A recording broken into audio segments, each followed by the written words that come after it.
Buenas tardes, jóvenes. El día de hoy vamos a continuar con las clases de la cátedra de psicopatología para ir llenando los espacios y completando el temario de la jornalización. El día de hoy toca hablar sobre sensopercepción. Para poder hacer más enriquecedor estas clases, voy a colocar en la unidad, en el aula virtual, algunos videos que le pueden servir de referencia para que ustedes puedan visualizar, en ausencia de la posibilidad de ver casos en vivo de pacientes psicóticos, cuál sería más o menos el comportamiento de estos pacientes. Para empezar, vamos a definir qué es esto de la sensopercepción. Pues la sensopercepción es el registro de información del ambiente, del propio cuerpo y de la mente para luego interpretarla y analizarla. Y esta sensopercepción se va a dividir en dos aspectos: las sensaciones que no son analizadas y no son interpretadas, y es la información que nos llega a través de los diferentes sentidos: el gusto, el olfato, el tacto, la audición, la visión. Y cuando estas sensaciones son analizadas e interpretadas, le damos un significado, por así decirlo, pues estamos hablando de percepción. Pero en realidad estas dos cosas se están llevando a cabo al mismo tiempo: la sensopercepción. Les invito a imaginarse, por ejemplo, un plato de comida. El plato, el alimento que más le guste: pasta, pollo, carne, algún pastel. ¿Cómo se les hace, entre comillas, agua en la boca con solo imaginar ese plato de comida? Esas son las sensaciones y las interpretaciones.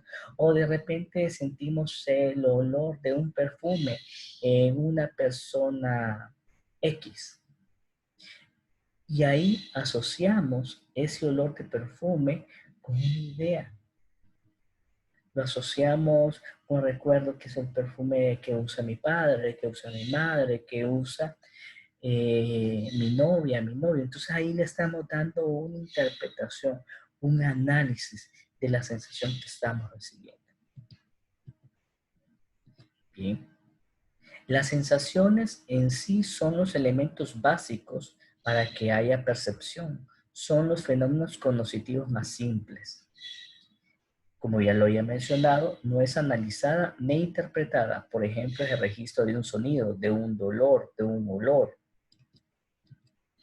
Y hay tres tipos de sensaciones: las sensaciones exteroceptivas, que son provocadas por los estímulos externos y los recogemos por medio de los órganos de los sentidos. Las sensaciones propioceptivas, que nos permiten darnos cuenta de los movimientos y de los cambios de posición de nuestro cuerpo. O sensaciones sinestésicas, movimiento.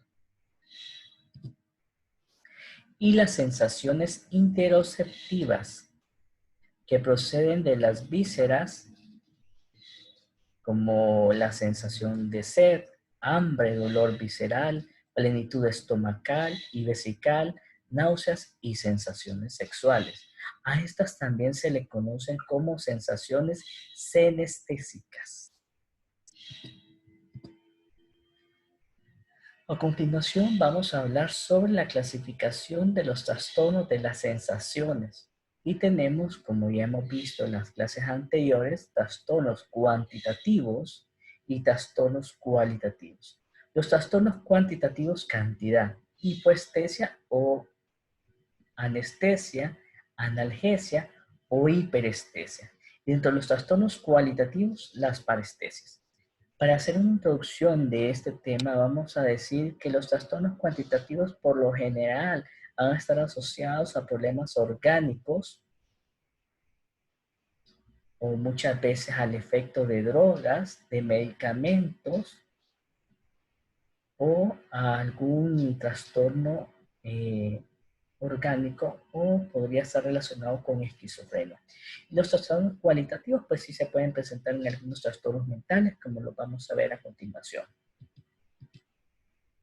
Trastornos de las sensaciones. Dentro de los trastornos cuantitativos tenemos la hipoestesia. Hipo, disminución.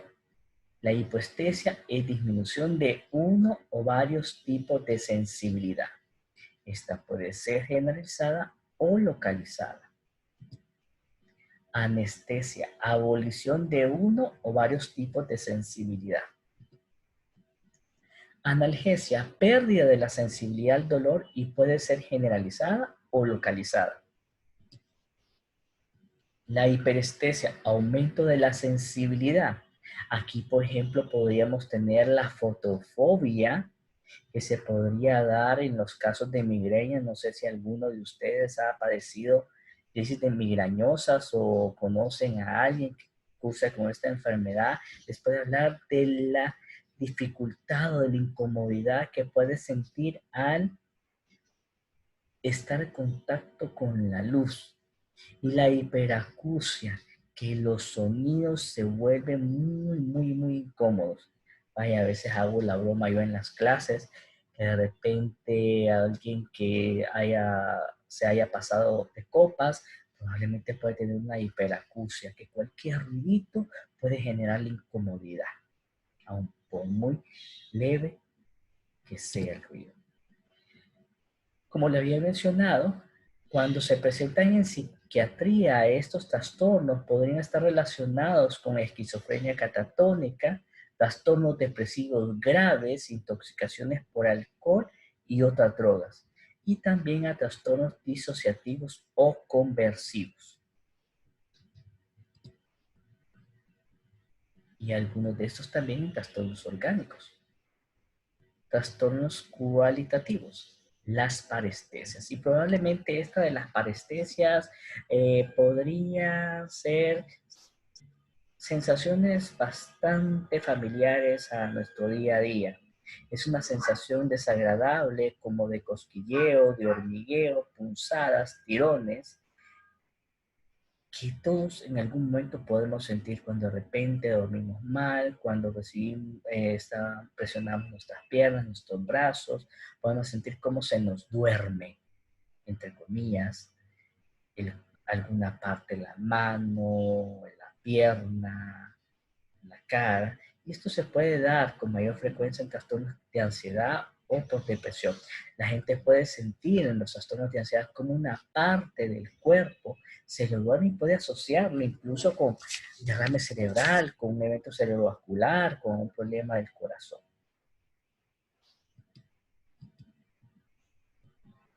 Ahora nos toca hablar de la percepción. ¿Y qué es la percepción? Es la elaboración psíquica que se hace de las sensaciones, por lo tanto, son sometidas a interpretación y análisis. En ella van a intervenir tres procesos psicológicos. La sensación propiamente dicha, la evocación de los recuerdos anteriores y la asociación de ideas. Por ejemplo, hablaba al inicio de la clase de la sensación de un olor, un perfume. Imagínense un perfume agradable. El perfume que usa la novia, que usa el novio, que usa mamá, que usa papá. Una persona importante para ustedes y que vive fuera de Tegucigalpa. Y no lo vemos. Pero de repente se nos acerca un profesor, una profesora, una compañera, un conocido que está usando el mismo perfume que nuestro ser querido. Cuando tenemos la sensación, cuando percibimos ese olor, esa sensación, evocamos el recuerdo de esa persona importante que también usa ese perfume y asociamos ideas. ¿Qué estará haciendo mi novia? ¿Qué estará haciendo mi novio? Ay, quiero ver a mi padre, quiero ver a mi madre, o quiero ver a mi mejor amigo. Igual sucede con las comidas. desearíamos en este momento probablemente comernos unos chicken fingers de frente al hospital de escuela, por ejemplo. Entonces vamos asociando ideas y recuerdos en base a esa sensación en particular. Bien, en este cuadro, mis cuadros que probablemente ustedes ya los han de conocer, clasificación de los trastornos de la percepción, trastornos cuantitativos, hiperpercepción, hipopercepción y apercepción. Mucho, poco o nada. De ahí, de forma secuencial. Trastornos cualitativos, las ilusiones. Probablemente aquí las ilusiones van a ser visuales.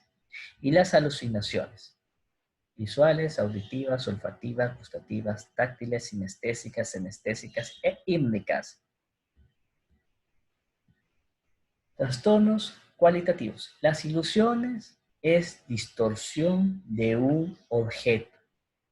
En este momento el doctor Cruz está viendo es la computadora y tiene una ilusión y deja de ver la computadora y mira una hamburguesa o mira un elefante o un tigre.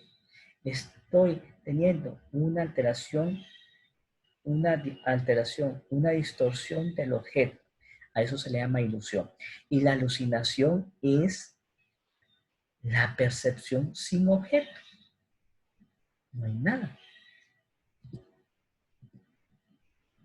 Los trastornos cuantitativos de la percepción. Hiperpercepción. El sujeto capta en mayor número y con más intensidad los estímulos. Y esta hiperpercepción podría estar asociada con distractibilidad. Por ejemplo, en el caso de los pacientes maníacos o intoxicados por drogas, la LSD o anfetaminas. En trastornos somatomorfos, que perciben con mayor intensidad los movimientos gastrointestinales y cardíacos. En la hiperpercepción, pensemos o imaginemos, tal vez les puedo transmitir la imaginación de un paciente maníaco. El maníaco puede ver por su cuadro maníaco, puede ver los colores mucho más vívidos, más nítidos, puede ver en las joyas, por eso probablemente van a ver pacientes maníacos usando muchas joyas, usando adornos, pintándose de forma estrambótica, con peinados exóticos, con unas combinaciones de colores bastante fuera de lo común, porque ellos ven con mayor intensidad esos estímulos.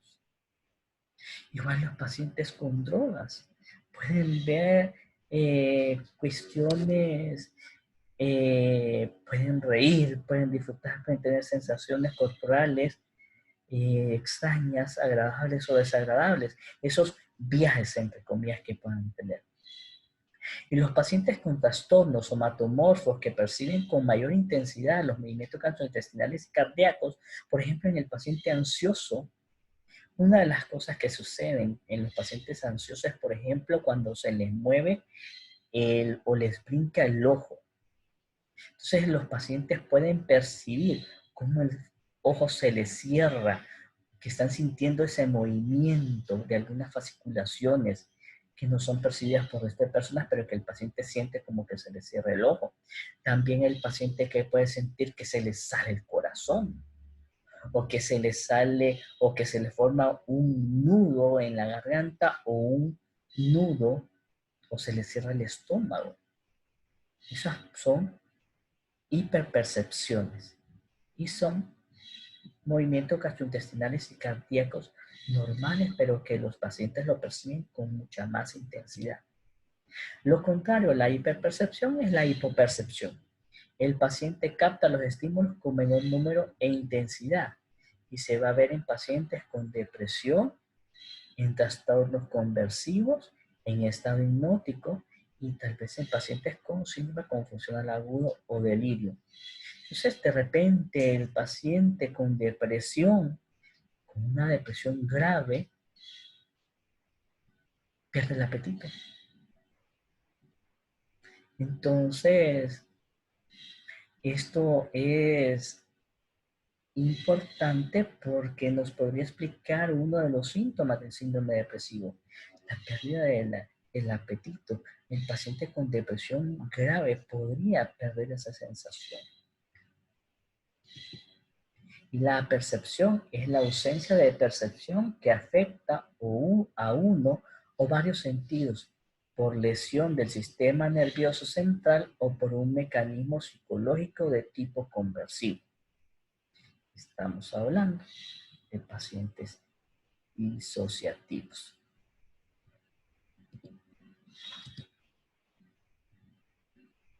Dentro de los trastornos cualitativos tenemos la ilusión. Es la percepción distorsionada de un objeto.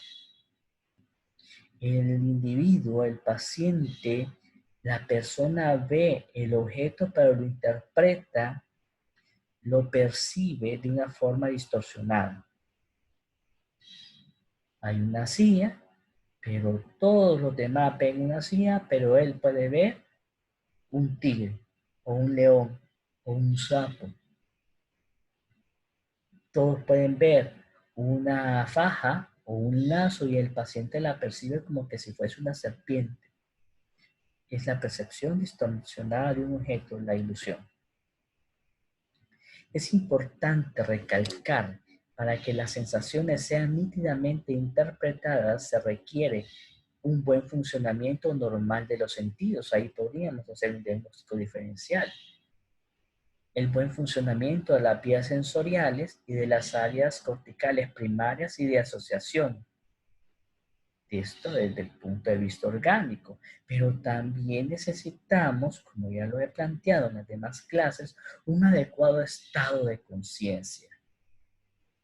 Si la conciencia está alterada, recuerden jóvenes, el resto de apartados del examen mental probablemente salgan alterados a consecuencia de la alteración de esta función primordial.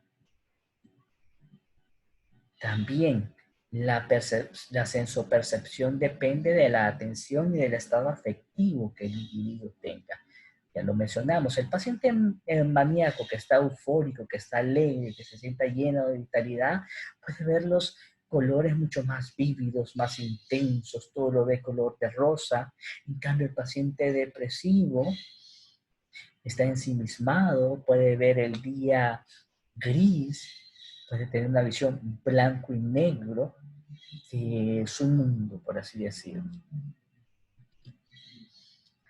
Las ilusiones más frecuentes probablemente son visuales, del tipo macropsias, o sea, que ve los objetos más grandes, micropsias, ven los objetos más pequeños, y dismegalopsias, que se observan en intoxicaciones o síndromes de abstinencia.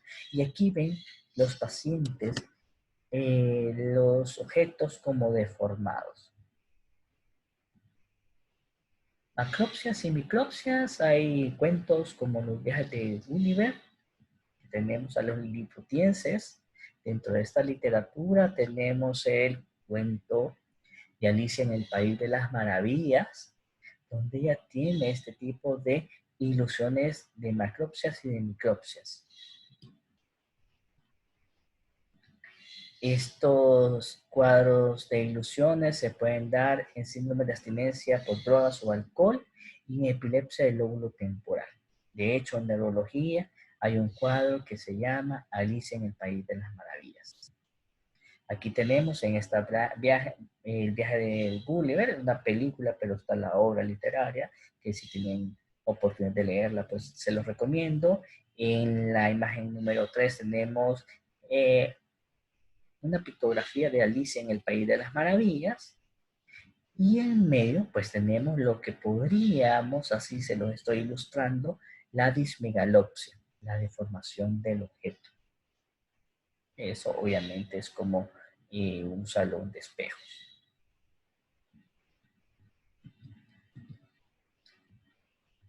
La alucinación es la percepción sin objeto y se va a clasificar de acuerdo a los sentidos. Las alucinaciones visuales, que pueden ser simples o escenográficas. Por lo general son de origen orgánico, aunque no es remota encontrarlas en pacientes con psicosis esquizofrénica. Bien, el paciente de psiquiatría probablemente lo que va a tener son alucinaciones visuales sencillas. Va a ver como sombras, como caras, como garras, pero probablemente las alucinaciones visuales escenográficas se pueden dar en los síndromes confusionales agudos, en las intoxicaciones por drogas. Recordarán cuando hablábamos del tema de alteración o fluctuación del estado de conciencia con el síndrome delirioso o síndrome confusional agudo, el caso o el video de este elefante Dumbo. Entonces ahí es una alucinación visual mucho más escenográfica. En el síndrome confusional agudo se podría dar esto. El paciente está en un hospital, pero podría pensar que está en en una selva en medio de la guerra. Las alucinaciones auditivas completas tienen características bien puntuales y que yo muchas veces lo pregunto tanto en psicopatología como en psiquiatría. Entonces las alucinaciones auditivas completas ocurren cuando el paciente las percibe de una forma clara. Primera característica. Proviene de fuera de la cabeza del enfermo. Segunda característica. Son varias voces que conversan entre sí y hablan del paciente en tercera persona. Son típicas de la esquizofrenia. Entonces tenemos 4 características que debe cumplir una alucinación auditiva para que se considere completa. El paciente las percibe de forma clara, provienen fuera de la cabeza, son varias voces que conversan entre sí, hablando del paciente en tercera persona. Y las alucinaciones auditivas incompletas, pues, se van a dar, pero no va a cumplir alguna de las características anteriores de las alucinaciones auditivas completas. Y se puede presentar en cualquier tipo de psicosis. Psicosis por drogas, psicosis asociada a depresión, psicosis asociada a manía, psicosis asociado a síndrome confusional agudo, al efecto de algunos medicamentos, algunas sustancias. Continuando con las descripciones o definiciones, tenemos las alucinaciones auditivas, elementales o primitivas o acoasmas. El paciente aquí no escucha voces. Lo que percibe probablemente son ruidos, son pasos, son cadenas, martillazos, aullidos. Pueden observarse en cualquier psicosis o como parte de crisis epilépticas parciales.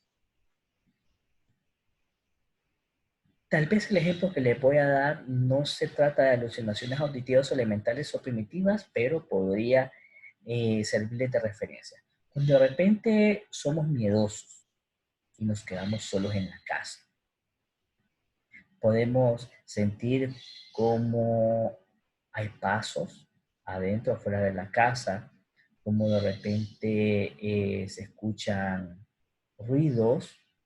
Entonces ahí, o cadenas, o martillazos, o aullidos, obviamente es por ansiedad, pero aquí las alucinaciones auditivas elementales o primitivas son eso, son sonidos primitivos, no voces.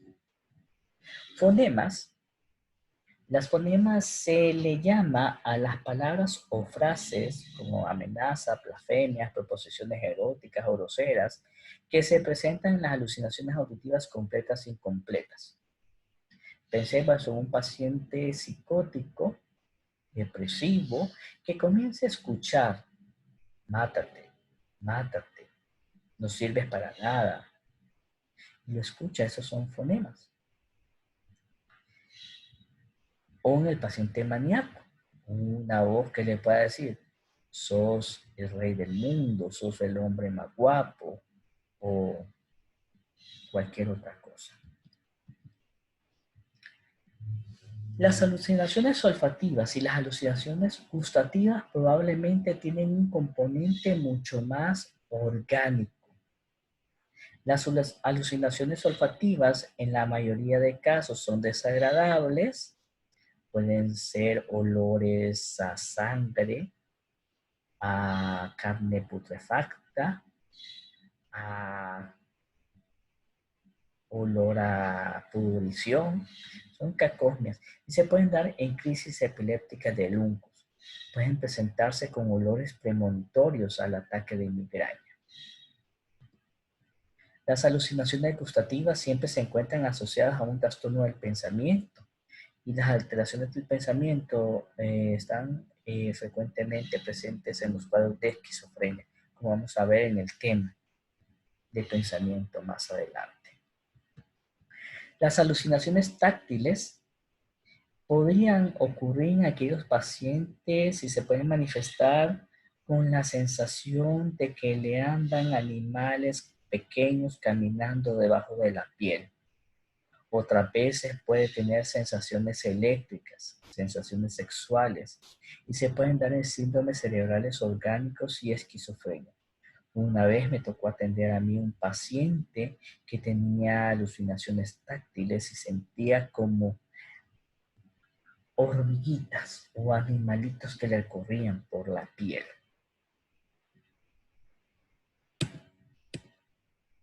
Alucinaciones sinestésicas, el paciente siente que lo mueven, lo levantan o que oscila y son frecuentes en esquizofrenia. Esas sensaciones como de abducciones por extraterrestres. En la película La chica que amaba los caballos se puede dar este tipo de alucinaciones sinestésicas. Alucinaciones senestésicas, el paciente percibe que sus órganos están petrificados o cambiados de lugar o atravesados por rayos, frecuentemente observados en depresiones psicóticas y en esquizofrenia. Recuerdo el caso de un paciente que atendí hace más o menos unos 6, 7 años en el Seguro Social, cuya idea de pensamiento estaba relacionado también a alucinaciones anestésicas. Sentía que los policías a través de un rayo láser le introducían ese rayo láser por dentro del pene. Esa era prácticamente su sensación desagradable y era también su incomodidad y un sistema de ideas delirantes que posteriormente las vamos a discutir en las siguientes clases. Las alucinaciones hípnicas jóvenes son las únicas alucinaciones normales en el ser humano y tienen dos. Se dividen en dos. Las alucinaciones hípnicas son las alucinaciones hipnagógicas e hipnopómpicas y son las percepciones por lo general auditivas y visuales que se presentan al irse durmiendo o despertando respectivamente y se consideran normales. En muy rara forma patológica se reporta en casos de narcolepsia y trastorno por pánico. O bajemos un ejemplo, podría ser que nos estemos durmiendo y que de repente podemos sentir como que nos caemos y nos despertamos asustados. O podría ser también que nos estamos quedando dormidos o tenemos esa sensación de estar entre dormido y despierto y escuchamos nuestro nombre. Y nos despertamos, le podemos preguntar que está, ¿me llamaste? No, no, no, que me pareció, ahorita que me estaba durmiendo o que me estaba despertando, me pareció escuchar tu voz. Y ahí cuando de repente algunas personas vemos películas de terror, nos podemos asustar cuando nos vamos quedando dormidos y despertamos. Tuvimos una visión de la imagen que vimos en la película o alguna voz. Ahí tenemos una imagen de los incubos y los sucubos, como podemos sentir que nos pueden oprimir nuestro cuerpo. Ahí tenemos otra imagen de una sensación, una alucinación táctil. También por ahí tenemos otra imagen, o lo que podrían decir unas sensaciones extracorpóreas. Y está como la sensación de que se nos rompe el corazón. Bien, para continuar con esta clase, entonces vamos a hablar cómo vamos a explorar las ilusiones y las alucinaciones. A veces no tenemos que preguntarlas. A simple observación podemos ver que el paciente no está adecuado. Las ilusiones y alucinaciones se van a investigar preguntándole directamente al paciente si ha tenido o no esas experiencias, desde cuándo y si aún las tiene. Esa podría ser una forma. Podríamos preguntarle en algún momento de este cuadro, de esta enfermedad, ¿usted ha escuchado voces que solamente usted puede escuchar? ¿Ha visto cosas que solamente usted pueda ver? ¿Con qué frecuencia? ¿Desde cuándo? Y si aún las tiene. Pero también en ocasiones podremos descubrir en el paciente indicios que nos haga sospechar que está teniendo alucinaciones, como por ejemplo si lo estamos entrevistando y se está tapando los oídos, por ejemplo si anda como algodones en los oídos y es para evitar escuchar esas voces, o que se esté tapando constantemente la nariz pensando de que iba a pensando que iba a sentir olores desagradables y nosotros no lo sentimos, entonces esto podría estar asociado a una alucinación olfativa, o que no quiera probar la comida porque le siente, perdón, que le siente un olor desagradable, un sabor desagradable a la comida, ¿verdad? O cuando durante la entrevista está viendo un punto fijo hacia la pared, hacia una esquina, o de repente voltea y pareciera que está hablando con alguien y no hay nadie ahí. Esas son indicios de que este paciente tiene un cuadro psicótico. No sé si a ustedes se les ha ocurrido que de repente están caminando por la facultad o están caminando por algún lugar y escuchan el nombre, o estando solos eh, puedan sentir o tener, sí, sentir o tener la sensación de que alguien está a sus espaldas o que alguien está en la puerta. Bueno, eso no es psicosis, eso se llama representación, es una imaginación que aparece dentro de su cabeza. Tampoco es una alucinación cuando el paciente refiere como si escucho voces o como si viera cosas. Me pareció que mencionaron mi nombre ahorita que estoy viendo este audio. Estoy viendo este video y escuchándolo. Entonces, aquí tenemos una representación. Me pareció como que alguien entró a la casa o que alguien mencionó mi nombre. Es una representación, no es una alucinación. Bien. Entonces, casos clínicos. Se presenta una señora con el hijo de 23 años de edad, con historia de 6 meses de evolución, caracterizado de aislamiento social, descuido de la higiene personal, bajo rendimiento académico, se comunica poco con la gente, pasa encerrado en su casa. Y lo que hizo que la madre decidiera traerlo fue que desde hace una semana el paciente queda viendo un punto fijo en la pared, por momentos habla solo, y cuando le preguntan dice que escucha varias voces fuera de su cabeza, que hablan entre sí y lo pasan criticando, hablando de lo que él hace. ¿Qué tipo de alucinaciones tiene? Los invito, jóvenes, que vean los casos clínicos y los suban al foro de esta clase con sus respectivas respuestas. Al igual, les pido que por favor eh, muestren ahí también las dudas que puedan surgir durante este tema. Hago una grabación de estas clases para que ustedes tengan la oportunidad de poderse conectar al aula virtual en cualquier momento, no necesariamente en el horario donde está planificada la clase, porque puede hacer que se sature el sistema virtual. Así como compañeros, me alegro que hayan hecho todos los exámenes, los felicito porque vi que fueron muy buenas notas, y les invito pues a seguir todas las recomendaciones para evitar el contagio y la prolongación del tiempo de cuarentena en nuestro país. Que Dios los guarde, que Dios los bendiga y seguimos en comunicación.